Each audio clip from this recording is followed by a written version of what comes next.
Hi, everyone. Good evening. Welcome to Own Your Path, a virtual series brought to you by the Lindy Waters III Foundation.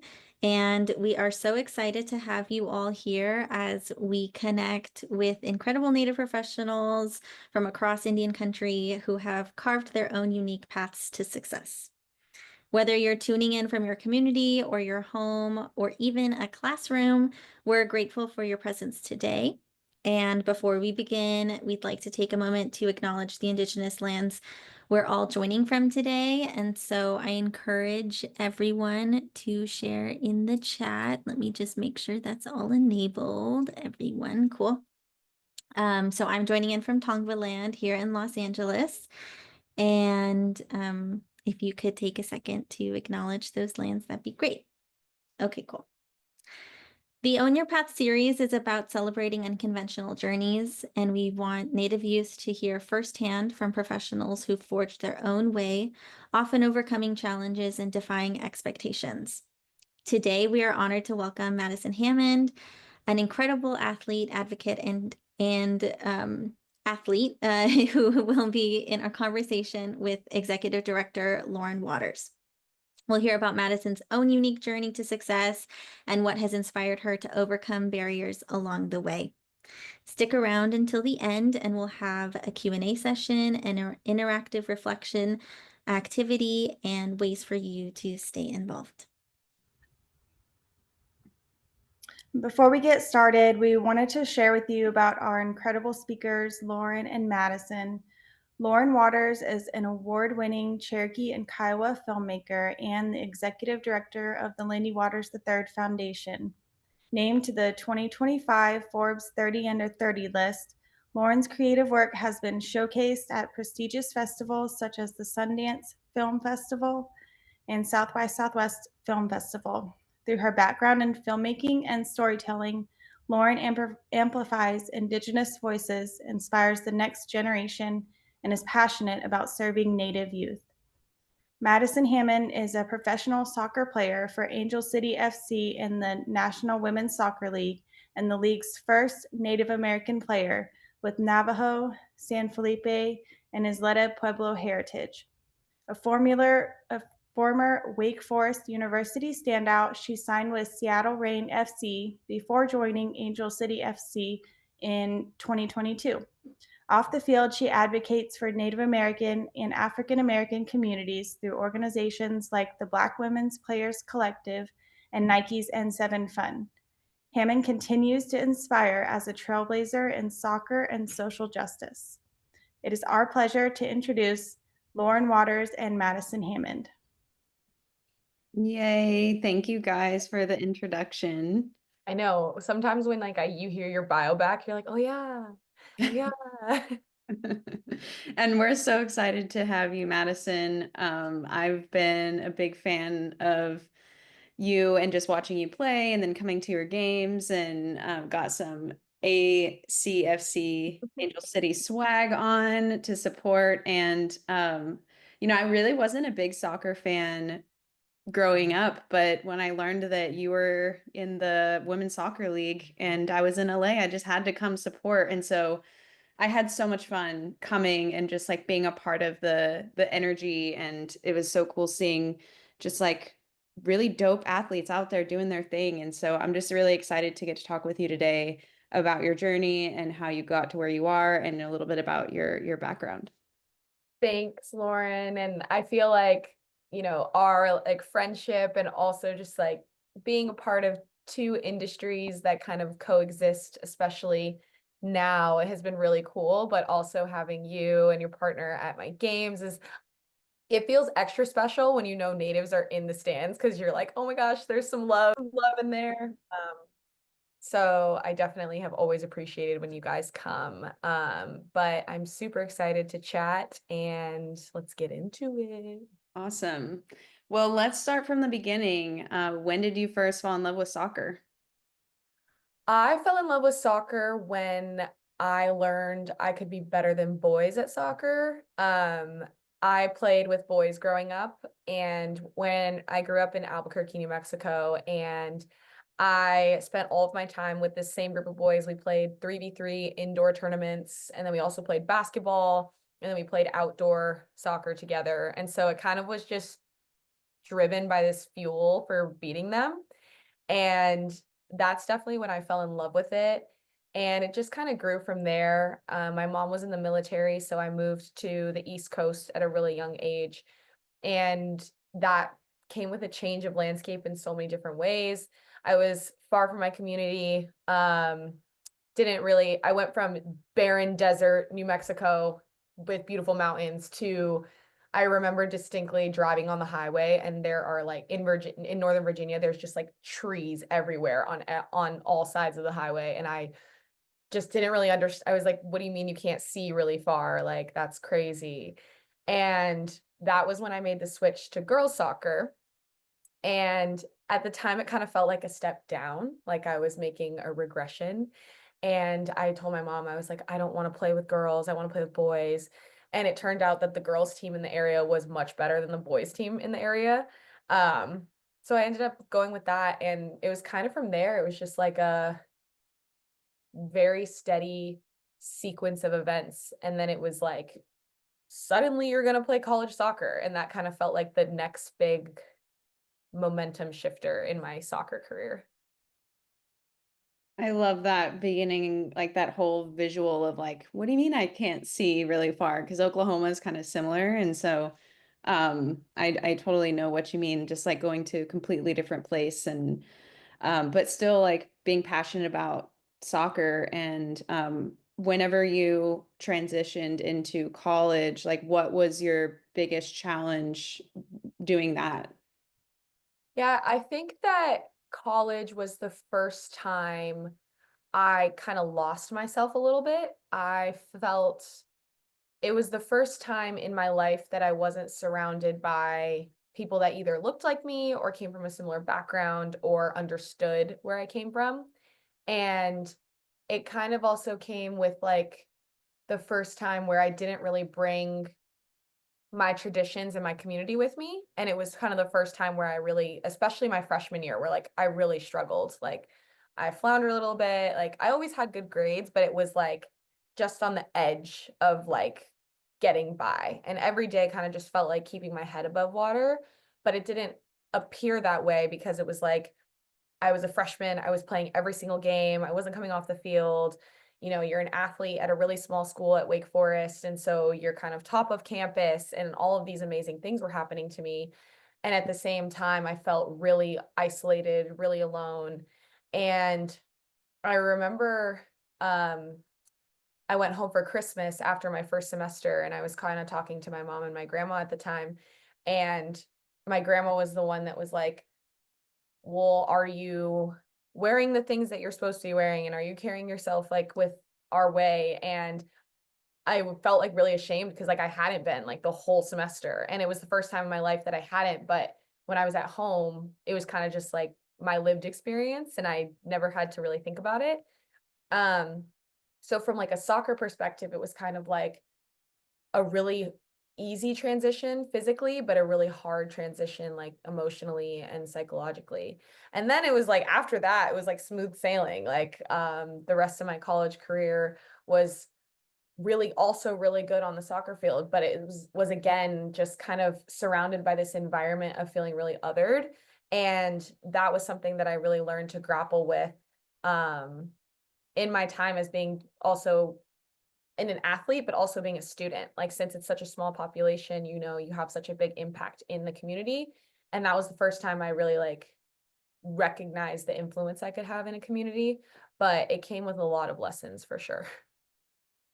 Yeah, I've always had so much respect for student athletes because I remember just having such a heavy workload in college alone. And I'm like, I can't even imagine having to go practice and do games right now. So, and I had a similar experience with, going to college and not feeling like I was fitting in.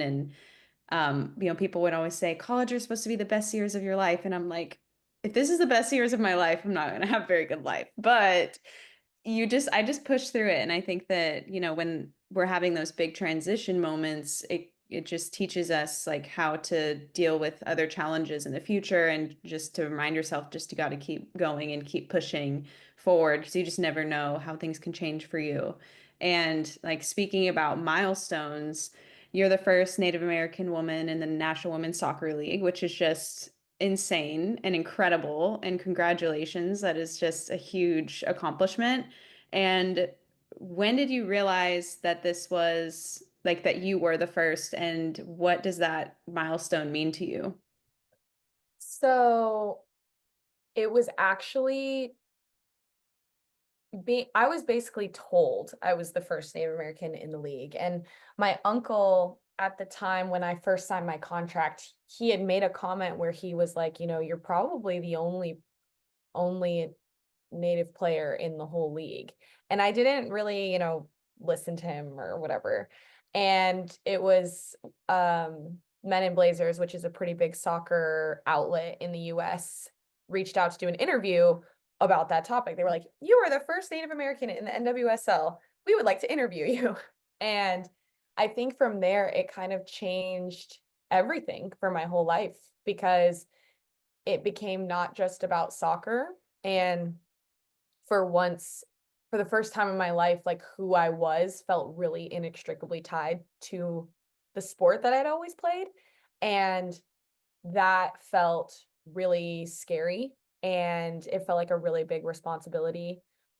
But it was something that at the time I just had to learn how to embrace and turn into this incredible opportunity. And I think at the time it made me feel a little bit of imposter syndrome, because it's like, oh, am I here just because of this? Or yeah, it just felt like a very complicated and complex situation, because I always viewed soccer as like an outlet for being competitive and wanting to be better than the next person and wanting to, be the best that I could be. And suddenly it became something about being bigger than just me.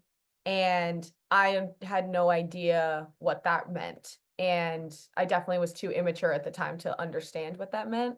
And then you flash forward now, and I'd actually gotten a message from this young Navajo player who had come to a game at Angel City. And afterwards, she had like come down to the field, taken a photo with me, like her dad had brought her. And that was in 2023. And she actually just wrote me on Instagram maybe last week and just like updated me on everything. She's like all state, doing all these incredible things, captain of her team, and just like telling me how much watching me play like has had a positive impact on her. And when you're just in it to your day to day, you're like, oh, I'm just, doing me, I'm doing Madison. But then when you kind of look at it as like the years go by, the seasons go by, and she was like so young when she came to the game, and now I'm like, wait, when did you grow up? And she has like full opinions, and like realizing how much me even just existing in this space really means to her makes this whole journey and all of my ups and downs really worth it, for sure. Yeah, you just never know who is looking up to you or watching you or paying attention. And I think that a lot of athletes and people who are just doing what they love and competing, especially at the highest level or in front of an audience, it takes like a realization of like, oh, what I do might have like a really big impact on what other people do or what they think, and even if you're not meaning to. So it's really cool to hear you have that realization, and knowing every time you step up onto the field, like you're trying to be your best self, have your best attitude, and inspire other people.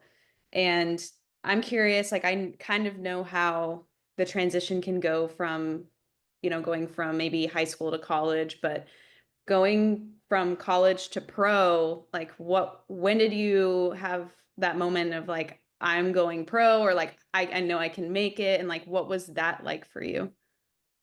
So my path was a little bit ordinarily unordinary. So the league has changed so much in the 5 years that I've been a part of it. When I first joined the league, there were only 9 teams or 8 teams at the time. And now there's going to be 14 next year, or maybe 16. I can't even remember. I think it's 14. And so just seeing the amount of growth and investment versus when I was a rookie. When I was a rookie, the minimum salary was $20,000 a year. And that didn't even come with like full, it came with like most benefits, but like not full benefits. And, you know, you had to live with a roommate and your housing stipend was only enough for half of an apartment and all of these things that really just kind of like limited progression. And I think like that transition from college, when in college you have like everything provided for you, you have the nicest facilities, you have I had one of the nicest, to this day, the field I played on at Wake was like the best field I've ever played on. And so you come from like all these incredible resources to, I was playing pro soccer and we played on a converted baseball field. We used baseball locker rooms as our like trailers.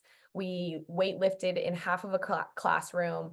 And so the transition felt very stark, but in not all of the positive ways that I would have expected. Physically, from the soccer side, it was such a drastic change. You know, the team that I went onto as a rookie had some of the best international talent in the game at the time.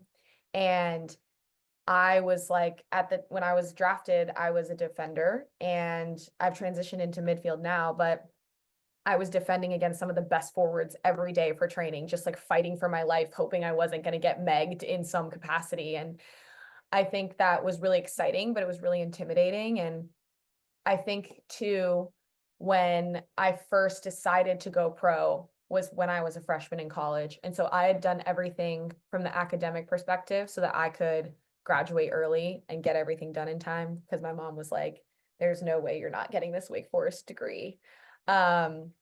And so once I decided to graduate early, I was originally the class of 2020, but I graduated December of 2019 and I decided to go pro, but I didn't get drafted. And at the time, the draft was a really big deal because typically if you were drafted in the first round of the draft, your contract was typically more likely to be guaranteed, came with like a little bit more financial security and all of that, but you were probably still only going to make the minimum. And then as you get into the second, third, fourth round, you know, things get a little wonky. So I had actually gone abroad to Spain to trial for a couple of teams. And I trialed one team and basically it wasn't a positional fit. Like they wanted more of an attacking player. And I was like, well, I'm not an attacking player, so I'm going to leave. And I was on the train from Seville to Madrid. And that was when the draft was happening. And I just remember every round going by and I didn't hear my name get called. And I'm just like sobbing on this train, like all these Spanish people just looking at me and I'm just like profusely sobbing. And I then got to the next place and went on trial there. They were like, you're really good, but we don't have space for you on the first team. You would have to play on the second team. And there's not really any like financial compensation for that. So I felt very scared because I was alone in Spain. I was living in a hotel for 3 weeks. There was in European countries, it's not like easy access to like healthy food. So I remember I was going to get salads at McDonald's because that was the closest outlet. And I finally got a call and Seattle had reached out. And while I didn't get drafted, basically they had obtained my player rights through this process that doesn't even exist anymore. And so I flew back to the US and got ready and then went to Seattle and was there for training. I was living with a host family at the time and Ubering to practice every day because I didn't have a car there. And 1 week later is when COVID shut down like the entire world. And anyone that wasn't signed was just like sent home. And they were like, we'll call you if we need you.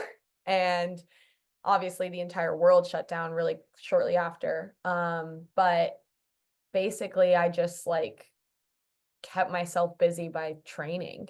And I would get up every day and there was a group of us that lived in my same area in Northern Virginia, and we would get up and we would go train and we would go work out and we would go. And at the time, no one knew anything about COVID. So we had to like sneak onto fields because they were closed.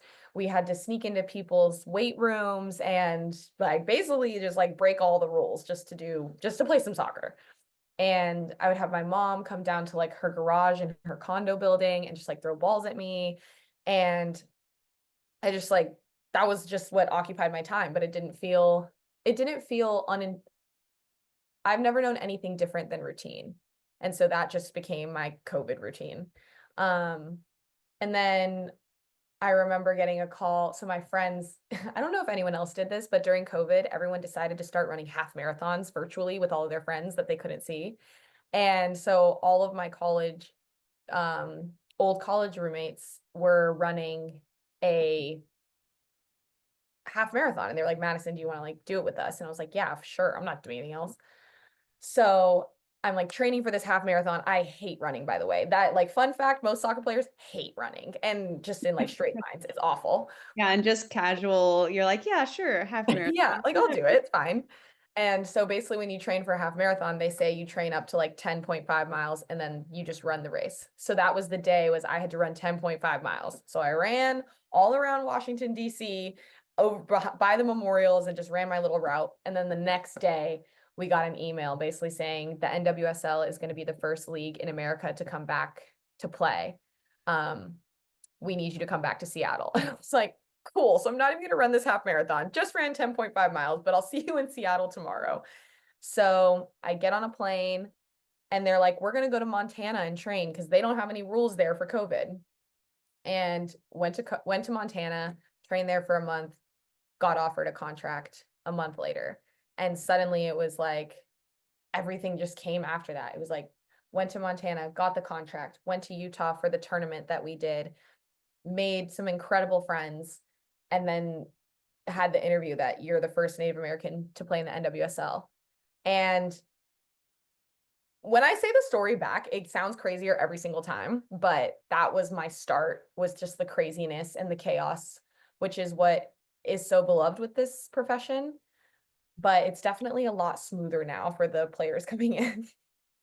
That's so inspirational and just crazy. And like honestly, my brother has a very similar story going undrafted, senior year, COVID, just didn't know what was going to happen and just like trained, and kept at it. And I think I'm just like, what is it about that, where you just like don't know what's going to happen, but you just like keep going. And like, what is it? Like, did you just have to dig really deep down and be like, well, maybe I'll get signed? Like, I just have to keep working.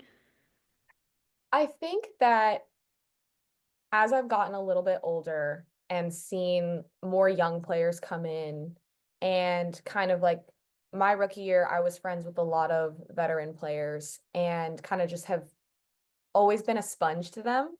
And I really think that as elite athletes, we're just like, have a couple screws a little loose, in that there's just this pursuit of excellence that I've always had. And I didn't really know if it was always going to be tied to soccer, because growing up, I always loved art. I always loved music. And I think that I just really committed to my passions, and I knew that I wanted to be excellent in one thing. And I think that is kind of what distinguishes being really good and being really elite. Is just like the commitment to the routine, a commitment to excellence, and a commitment to a bigger picture. Because there were so many times where I could have just said like, this isn't what I want right now, and then been done. And that goes back to even in high school, where I didn't make one team. And I remember I didn't make this one team 2 years in a row, and I just was like devastated. Like, it was all of my friends made it, devastated. And the feedback that I had gotten was like really critical. Some of it was about my body, some of it was about my strength, some of it was about whatever. But I think there has always been this constant of like, even in all the things I felt really unsure, and when I felt unsure or felt unsupported or felt a lot of internal doubt, is that being a Native athlete, I have an undeniable tie to my own community that not a lot of other people have. And so it's like, even on the worst possible day in this pursuit, like we have something that others don't, no matter what. And so it's like definitely been a conscious remembrance to like lean into that to keep going forward. I love that. And it kind of segues into my next question. And I think I just want to invite anyone, if they have any questions for Madison, feel free to put it in the chat, because right after this, we're going to go to some questions that were submitted prior in the registration that people want to know about you, Madison. So I'm just curious, like you're talking about the connection to being Native. And I think about that too in the film industry, because I'm like, you know, what is it that sets me apart from all of these people that are trying to make it in this industry? And I always just go back to like our voice and our perspective as Native people is unique and special and different than what other people can offer. And being in community is so powerful. And so how do you stay connected to your community while navigating such a demanding career? I know how much like my brother's schedule is absolutely insane and how demanding this can be when you get to the pro level. So what are some of the things that you try to do in the meantime to stay connected? Connection is definitely something that has changed for me, because when I was younger, it was very lived and my community was in my backyard. And I think that now it's a lot more in like my beliefs and kind of my faith of who I look to and how I look to them. And I think too, you know, this is a very, pro sports is not a like la-di-da place. It's cutthroat and there's so many positives and moments of empowerment, but everyone is trying to beat you out every single day. And so, especially for me, it's a lot about like my own personal protections and like what I do to feel grounded and what I do to feel empowered by myself, but also just to mostly feel protected. So whether that's like wearing my traditional ashes or wearing my like gachana that I wear every single day. And I think too, it's a lot of just kind of living as me. And I think a lot of people, when they ask me like, what's it like to be Native? They're expecting like one answer. And I think I've tried to kind of share with them that it's just like a very different experience. And my family is kind of my everything. And so it's just kind of like leaning on them for a lot of things. And I can't really go home very often, like, you know, with like you said, with Lindy's schedule. So there's a lot of guilt that comes with it. And like you feel like you're not living like this authentic life sometimes. And it's like I think being a Native athlete, that is something that a lot of other athletes don't necessarily understand, where it's like you're giving up a lot to like be away from your community for so long, and you know, not being in touch with the language as much and not being in touch with the traditions as much. Like it's a lot of sacrifice. So I would say that comes with a lot of guilt, but it's also like when I go home, like my godfather, my like god sisters, they're all like, you're carrying like so much weight, and it like everyone just feels so empowered and like we're all here for you. So I think it's just a lot of like belief in the structures that I have, for sure. That's like the perfect way to put it, because, you know, seeing Lindy's path growing up, going, you know, doing his basketball career, he had to give up so much, from hanging out with friends to, you know, like couldn't go to powwows because he got to go to practice and tournaments. And it's, you know, it does like take a hard sacrifice, but I think that obviously like you and him and other athletes and people just doing what they love are such powerful role models, because you really stick to bettering yourself and your passion. And I think it's important for us to accept like that we all have our role in community, and this is your role, and that we, you know, support you in doing that, even if it does take that sacrifice. I'm gonna switch over to the audience Q&A. So some of these questions were pre-submitted. what advice do you have for young Native athletes who want to play soccer collegiately and beyond? I would say that if you want to play in college or want to pursue a professional career, it's definitely requires a lot of action from you. Don't wait for opportunities to come to you. Send whatever email to whatever college and send them your game film. There's so many there's so many ways to get people your film. I used to have to send people DVDs, which is crazy. But um, you know, you have to be proactive with what you want because unfortunately the rules are not the same for everyone. The attention is not the same for every community. And the only way that you're going to get noticed is if you make them remember you. And I used to be intimidated by coming across as like boastful or trying to be braggadocious in any way. And I think that I wish that I had been a little bit more like, no, I'm just as good and I'm going to send as many colleges that I want to see me. So that would definitely be my advice. And then once you're in college, if you want to go pro, it's just a lot of communication. Like if you want to be set up for success in that way, not being afraid to ask for help and being able to, go to your coaches and be like, these are my goals. Like, can you help me get there? And if they can't, then you can find different coaches. But if they can, the willingness and that communication goes like a long way. I love that.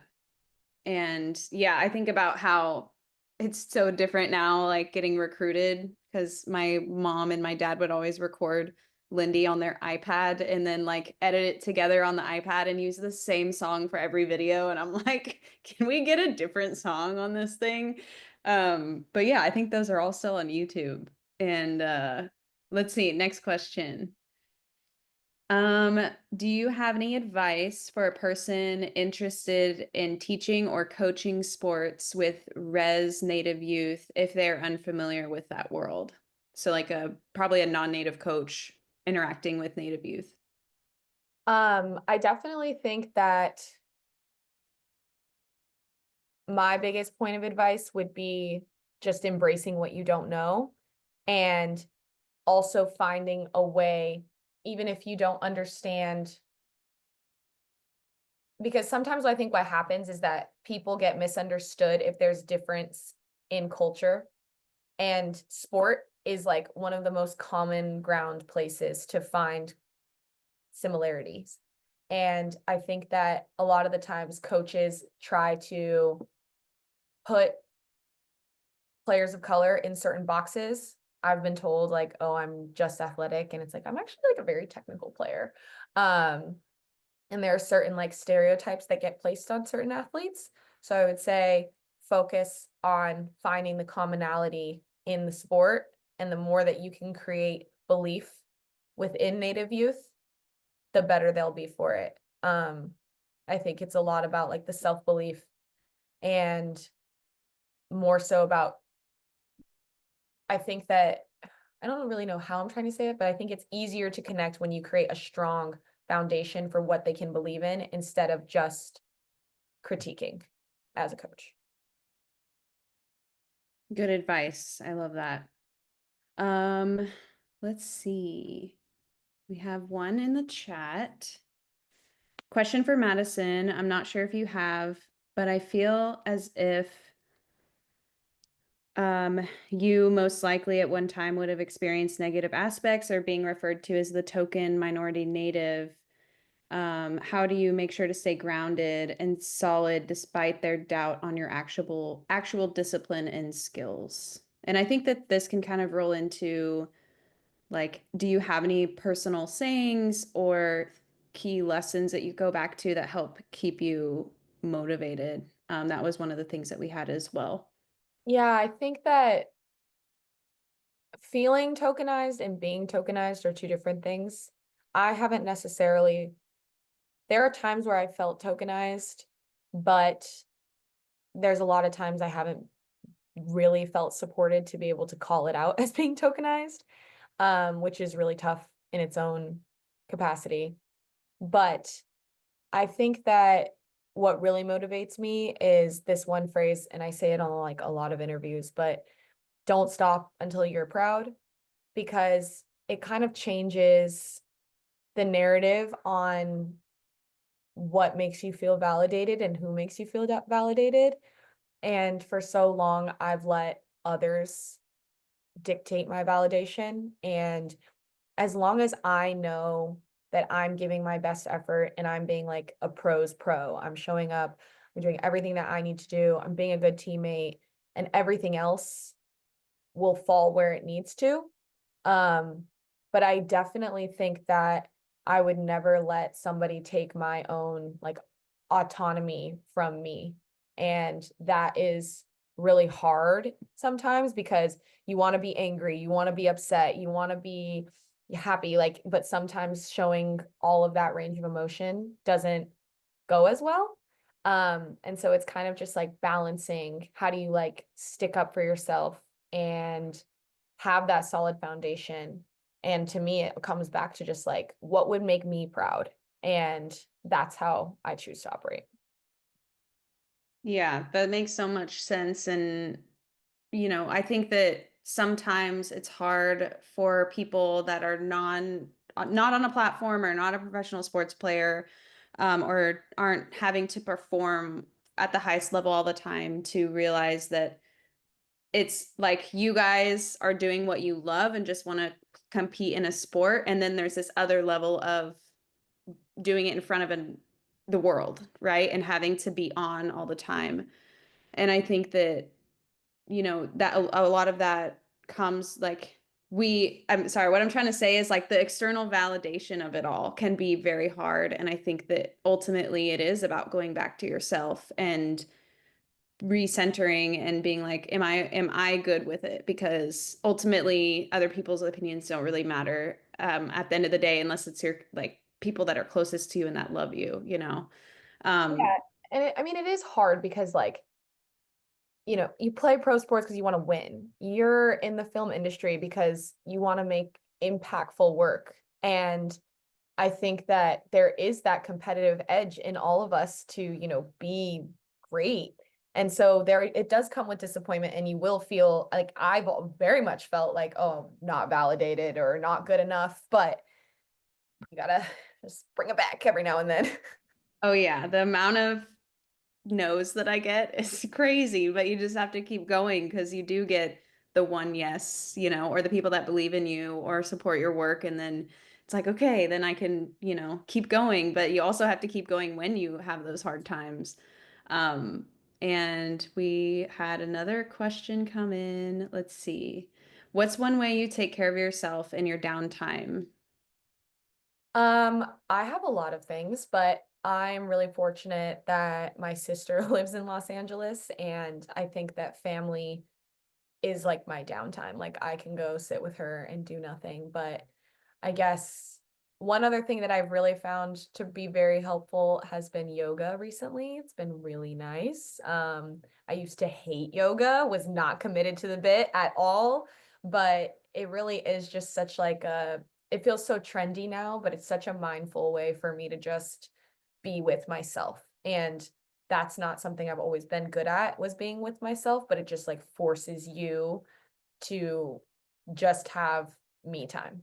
Um, so that's definitely one thing I do for downtime.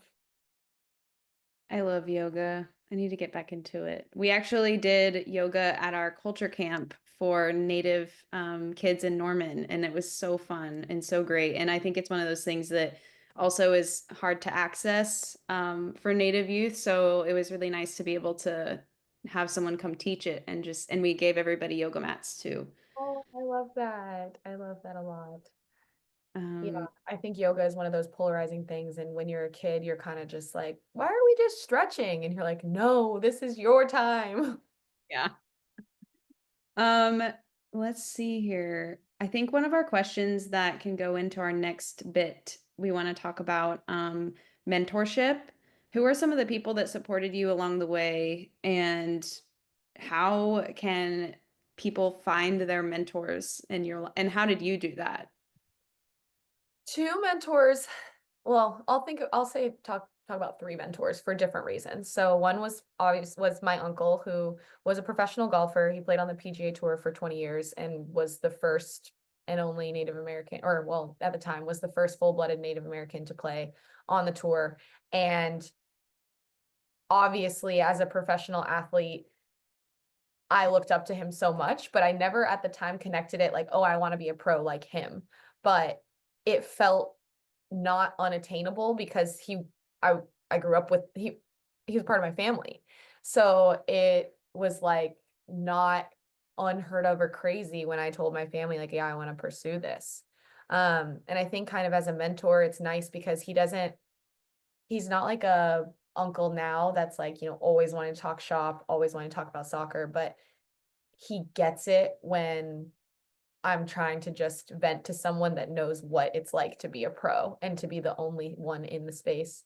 Um, Whereas like when I talk to my mom or my sister, they can support me as much as I want. I'm like, but you just don't understand. Like it's different. And two other mentors that I had, one was not soccer related. She was my eighth grade English teacher. And I am still we still have a very good friendship to this day. And she actually taught me that kind of like my imagination and my pursuit of just like creativity was part of my superpower. And I think that like translated into giving me so much confidence within school and also then in sport. And then my third mentor was my club coach, who is this like really small man from Guyana, and he speaks so slow. And it's like you're listening, and when he talks, you just like stare at him because he's like speaking so slow, and you also just want to absorb every word he's saying. But he kind of just always reminded me that this sport is just what you put into it. And as long as what you're putting into it is productive, you're going to get productive back. Um, and he's someone where like I won't talk to him for months and then I'll talk to him and he's just like, so how's life? And you're like, oh, I'm glad nothing's changed. I love that you included a non-soccer mentor as well in that list because I feel like oftentimes athletes get paired so much with their sports. Like, yes, I love soccer and I do it for a living, but it's also like not I mean, maybe it is your identity in some ways, but it also, there's like a separation too, like that it's okay to have other things other than soccer, especially mentors that can just be, there to support you. And so, yeah, I think also like for professional athletes, like whenever they start to transition out of the sport or they retire, there's a big transition there. And so being able to have things that are non-soccer related or people that are non-soccer related in your life is also really important for that transition. And I want to talk a little bit more about your future in just a second, but I would love to invite everybody to reflect and think about, we just want you to write down in the chat and share one personal goal or takeaway that is inspiring about Madison's story that you're going to take with you after our session today. And let me think of mine. I think one thing that you said, like family is so important to me too. And they would always say like, family is always going to be there. And it's true. Like my siblings have, they've always been like, they're there no matter what. And my sister lives with me right now. And like, we have good days and we have days where we just sit and do nothing and we're hanging out, and like having those close relationships are really important to like just for mental health and supporting each other. Yes. Sisters are a bit different. Like it's a different relationship. Oh yeah. And Najoni says, Madison has inspired me to commit to going to yoga more, self-care. Yes, Najoni.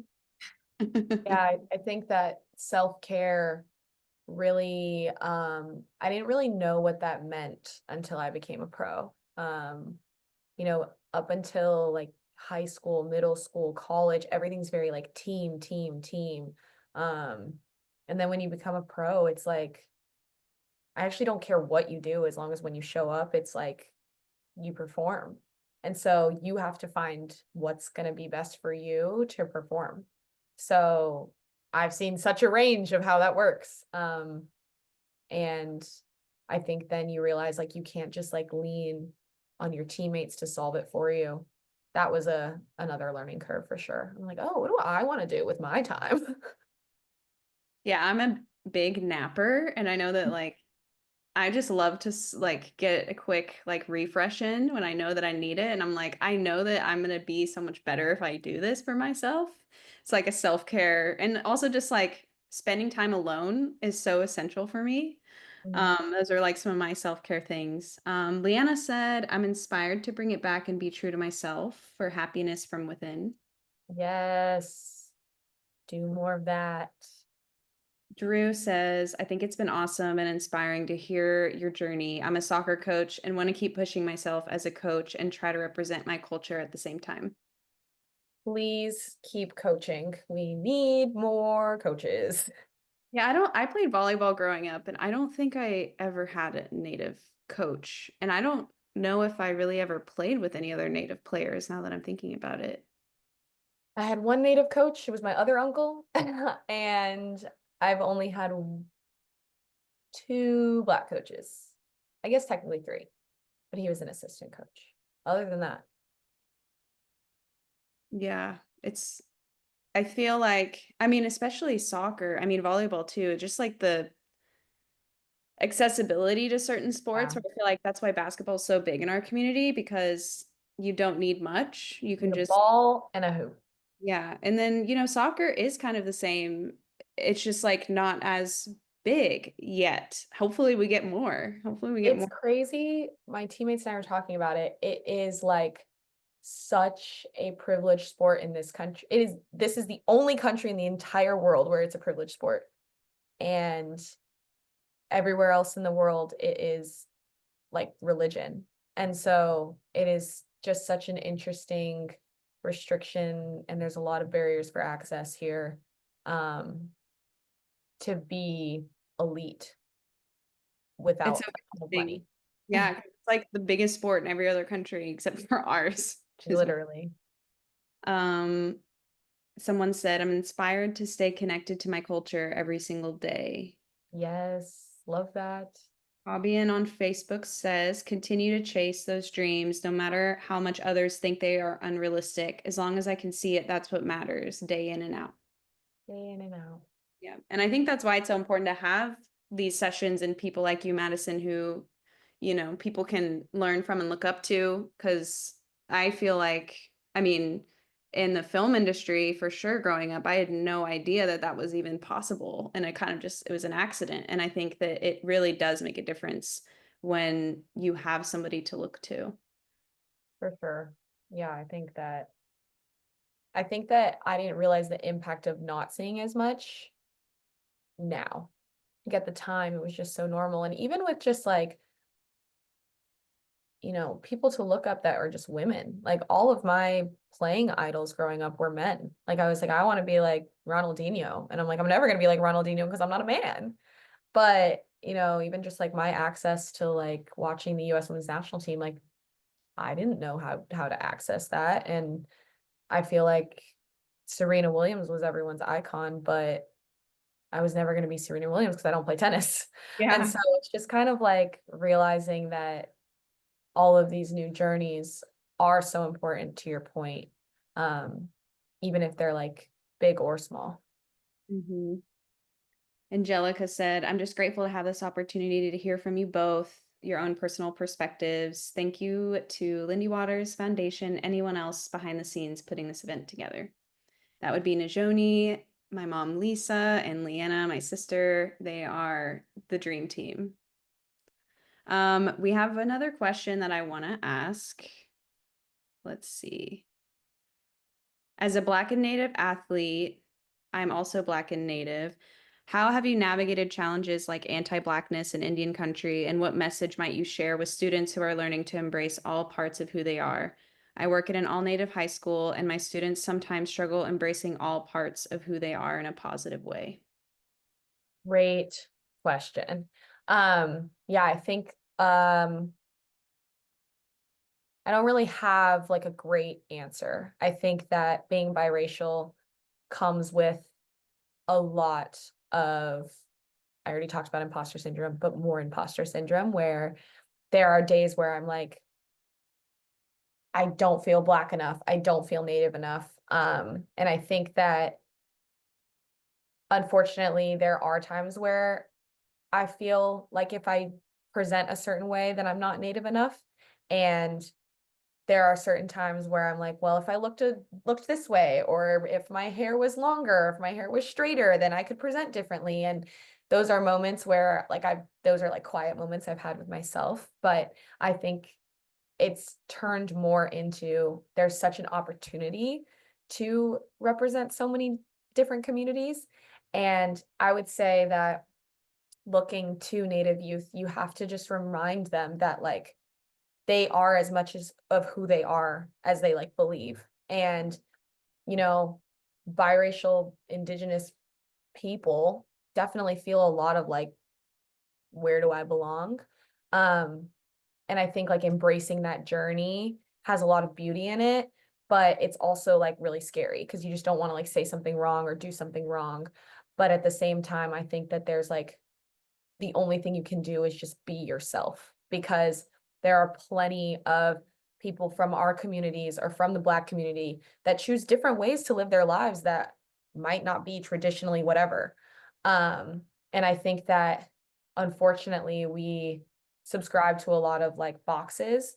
And I think it's just like encouraging the youth, encouraging kids that you don't have to like live within a box, just like be who you want to be and be proud of that. I agree with that so much. It's I think just being yourself is so important in general, because whenever, I've seen people like coming into the community and are trying so hard to be more Native or whatever, but it's like there's also so much power in claiming what you don't know and like being willing to learn, but also just being willing to like be honest and be true to yourself. And I think there's a lot more respect for that, and kind of like living your life in that way and being confident in that decision. And people, I think more naturally will gravitate towards that and, honor that. But yeah, I think that that was a great question. Thank you so much for asking that. And Lindsay in the chat, she has one thing that she wanted to share about what she learned. Self-validation, reminder that being proud of your work is most important above what others think. You're the one putting the time in, and giving yourself the recognition is vital. Yeah, no one else has to live your life. You are the only one who has to live your life. And we recorded this conversation, so the full recording will be uploaded to our YouTube channel later this week. So go subscribe, Lindy Waters III Foundation. We're getting close to time here. So let's see if there's any closing questions. I think Najoni had one too. What are some of your favorite teams or players that you look up to? I know you mentioned one, but would love to hear more specifically in the soccer community. Well, I'm happy with soccer. I grew up as a Barcelona fan. I was like obsessed with them. And one of my greatest memories is my mom and sister took me to Spain for my graduation gift in high school. And I like got to go see Messi play, and I got to go to where Barcelona the stadium there. And they have this whole museum that plays basically highlight reels. And I stayed in that room because I knew all of the videos from watching them on YouTube and being able to watch them in the stadium. I stayed in that room for like over an hour. And it's just kind of memories like that where I realized like how much soccer is taking me so many different places. I've been able to travel so many places in Europe, whether I'm playing or just like going to see a game or whatever. But yeah, it's given me a lot of opportunity for sure. And how's your season going now? Or you're in season right now? Yes, we are in season. We are doing well. We're technically undefeated. We have 2 ties and a win, but we're like fully back in it. And the seasons are getting longer for sure. So when I first started, they started in April and ended in like October. And now it's like start in January, end in November. So definitely in the grind, but we're back in it. Okay, I cannot wait to come back to a game. Yay! I look at the schedule every couple weeks. I'm like, okay, when am I going to be in LA? When can I come to a game? So I will let you know.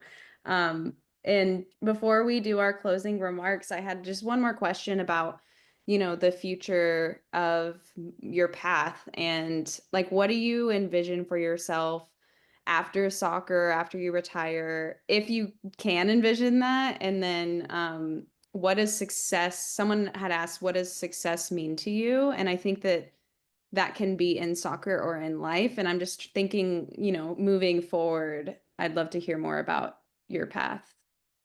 Yeah, so I have no idea what I will do after I retire, but it will I tell people I'm like, I'll be somebody's boss at some point. And I think that can be in a range of things.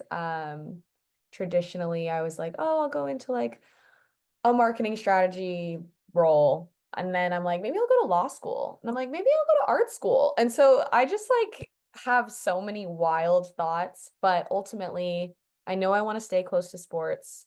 I know that I want to stay close to the community. And so it'll be something in that range. But to me, I think the largest form of impact is like financial impact. And so I'm like, I got to be somebody's boss to do that.